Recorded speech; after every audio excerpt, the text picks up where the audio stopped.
We are here with Michael Macmillan, PhD and CFA.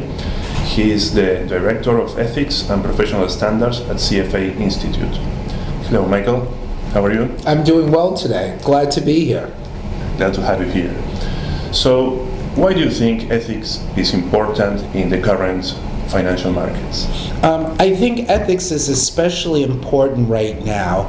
From an investment point of view, I think many investors have lost confidence and trust in not only financial markets, but investment professionals. As a result of the financial crisis, many people lost large amounts of money. And two, they felt that their investment professional wasn't being honest or forthright with them. So now the CFA Institute, as part of its mission, is really trying to restore trust and confidence back into the market. So we want people to be more ethical. There's a difference between ethics and the law. The law tells us the minimum standard that we all must follow. It focuses upon what we can and cannot do. Ethics, however, is a much higher standard. It really shows us what we should and should not do. So we want to encourage all investment professionals, as well as students who are interested in entering the investment profession, to really follow and live up to a much higher standard than what is required by the law. What is the CFA Institute doing in this aspect to restore the investors' trust? Well, first of all, I would suggest everyone look at the CFA Institute's list of 50 things that anyone can do. It's called the 50 List of Integrity, or the list of 50 Integrity list. Yes, the integrity list. And it describes 50 activities that anyone who is in the investment profession can do to help to restore trust in the field. And from a student's point of view, I want to bring up one important point.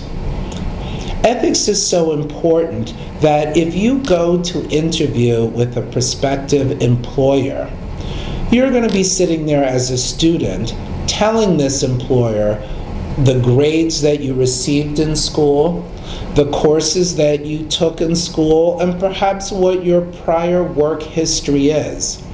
Although that's very important, the employer is actually going to be thinking, can I trust this person?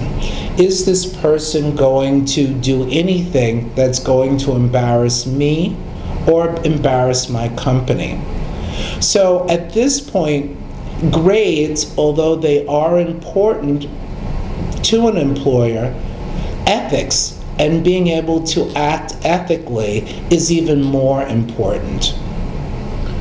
Can you give us some hints on how to detect an unethical behavior in a particular situation we may face?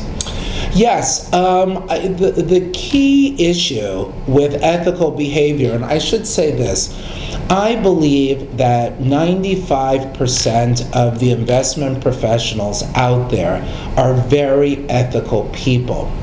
The problem is they may get into ethical trouble because they don't stop and think about what they are doing before they do it.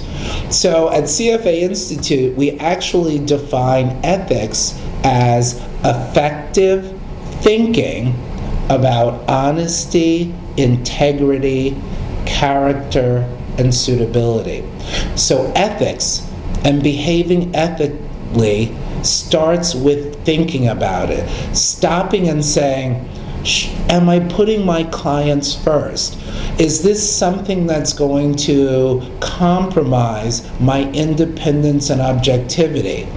Am I fully and fairly disclosing to my client or to my employer everything that they need to know, either about a product that I'm selling to my client or information that my employer needs to know about me?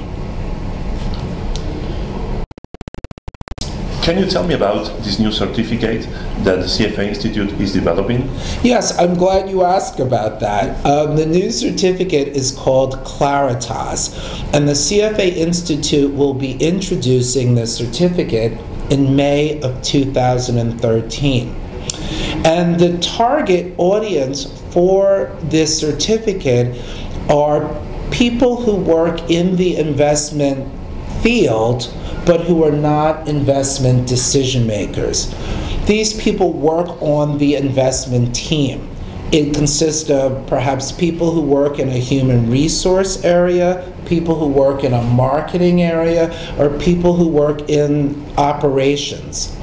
And the goal of the Claritas certificate is to provide them with basic financial knowledge that they need that will enhance the effectiveness and the efficiency of the overall investment team. So we want everyone who's involved in the investment process, not only the investment professional, but more importantly, all of those people that work on the investment team to understand the basic financial terminology, concepts, and principles that they need to make that investment team more effective and more efficient. Thank you, Michael. Thank you, Damián.